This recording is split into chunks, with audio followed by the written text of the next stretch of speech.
Throughout the 40s and 50s, Ed Gein was known as the odd but likable handyman about town in Plainfield, Wisconsin. He and his brother Henry did odd jobs for locals. Gein was known for being great with kids and made some extra cash as a babysitter. Little did the residents of Plainfield know that Gein had more than just skeletons in his closet. He literally had a graveyard in his house. Described as mild-mannered and a bit odd, Gein would go down in criminal history as one of the most notorious serial killers. Mentioned in the same sentence with infamous names such as Jeffrey Dahmer, Ted Bundy, and John Wayne Gacy, Gein is also the inspiration behind many famous characters in horror fiction and film. The stories of Norman Bates, Leatherface, and Silence of the Lambs' Buffalo Bill all contain elements of Gein's crimes. Gein's true tale of terror begins in rural Plainfield, Wisconsin in 1957. Police were investigating a missing person. Bernice Worden owned a local hardware store. Some locals had seen Worden's truck pull out of the back of the store at 9:30 a.m. on the morning she disappeared. The Wordens closed the store for that day. Locals assumed because it was the start of deer hunting season. Worden's son, Deputy Sheriff Frank Worden, had joined the hunt. He stopped by the store at 5 p.m. and found the cash register open and blood on the floor. Worden's son told investigators that Gein had been the last customer the night before. He said that Gein was going to return the following morning to buy antifreeze. Police found Worden's last receipt, which was for antifreeze. Police called Gein's farm but couldn't reach him. They went to a neighbor's house that he was known to frequent. The family confirmed that Gein had been there helping to install a car battery and stayed for supper.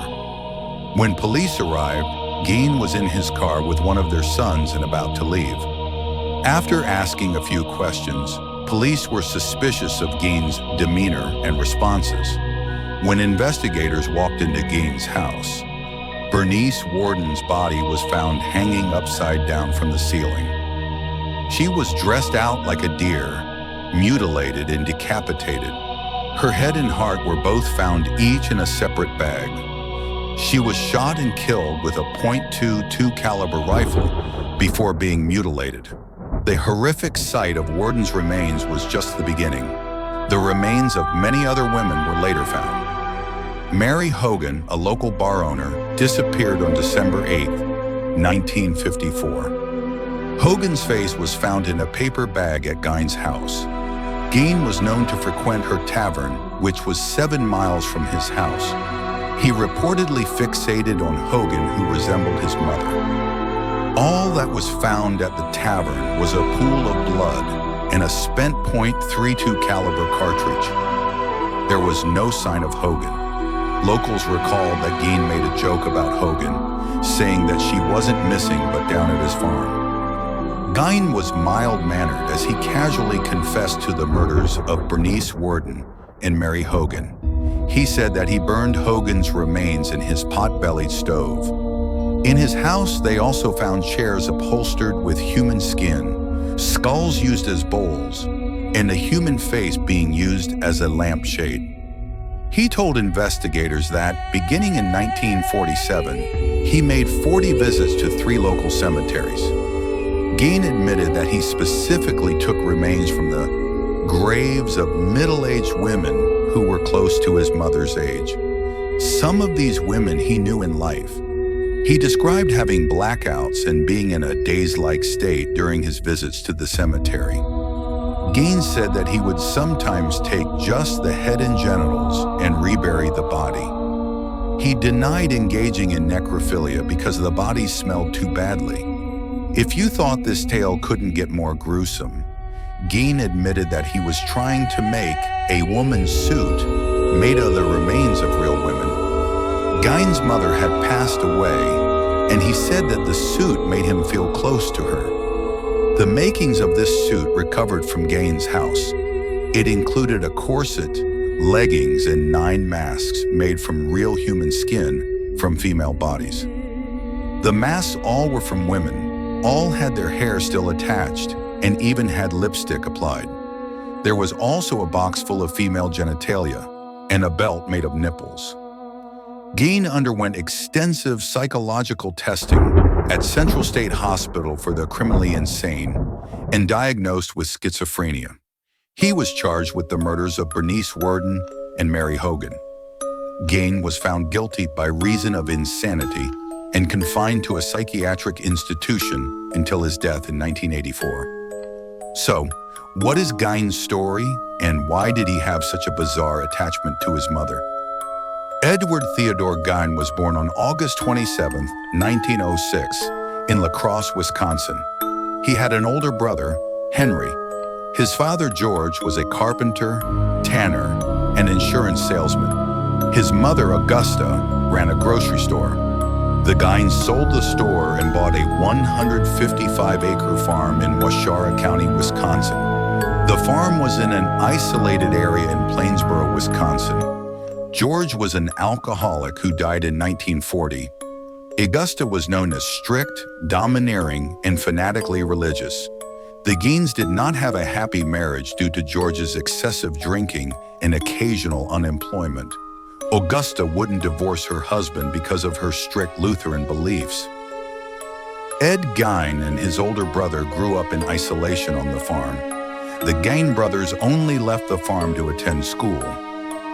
Gein's childhood was a perfect dysfunctional storm of beatings by his drunken father and his mother's fanatical fire and brimstone religious teachings. Augusta enjoyed the isolation that served as insulation to keep her sons from the outside world. She saw this as a perfect atmosphere to instill her religious beliefs in her sons. Augusta regularly read passages from the Bible, particularly violent ones from the Old Testament. She taught her sons that women were evil. Augusta didn't allow him to socialize with other children and punished her sons if they tried to make any friends. Former classmates said that Gein had odd mannerisms such as spontaneous laughter. When not busy with schoolwork, Ed and his brother did chores on the farm. No matter what they did, Augusta punished them. During their adulthood, the Gein brothers worked as handymen. Ed also earned money babysitting.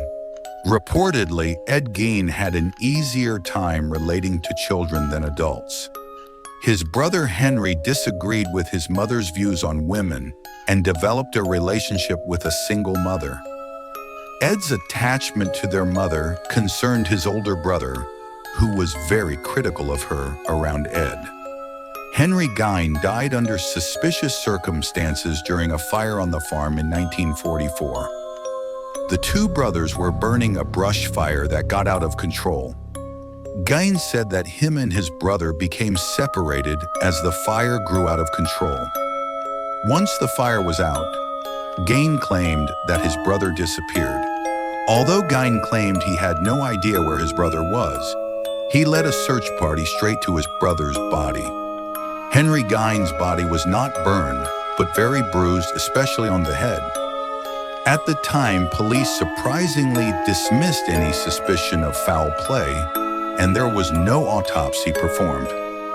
Shortly after Henry's death, Augusta Gein had 2 strokes and died in 1945. After his mother's death, Ed Gein boarded up rooms she used the most, including both upstairs and downstairs parlor and living room. The rest of the house fell into disarray. Gein also became an avid reader of pulp magazines, true crime, and books on anatomy.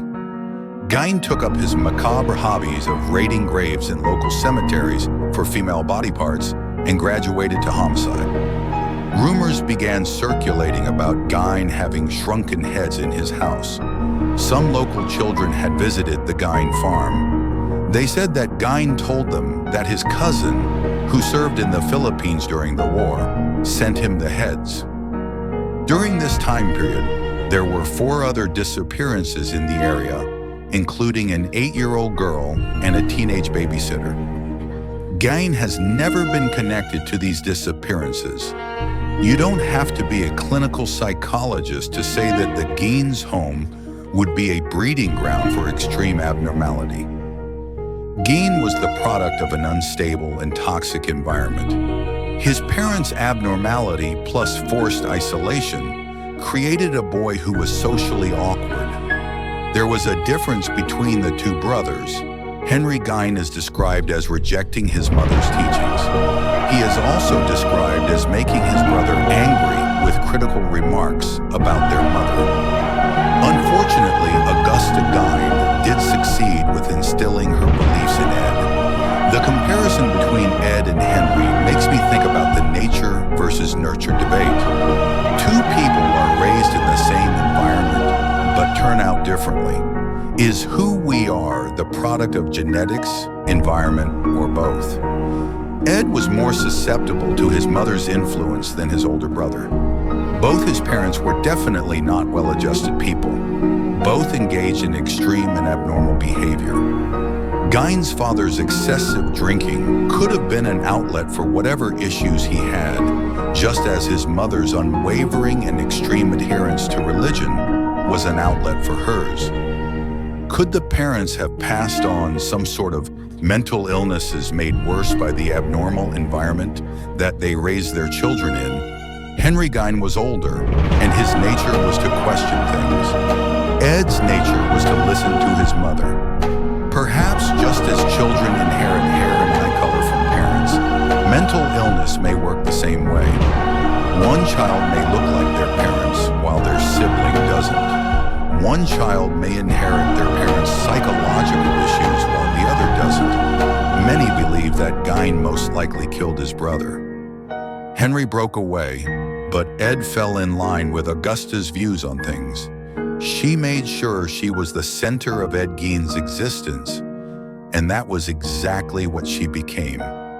In Gein's eyes, no one could compare to his mother. Even in the end, he confessed, he was trying to crawl into her skin.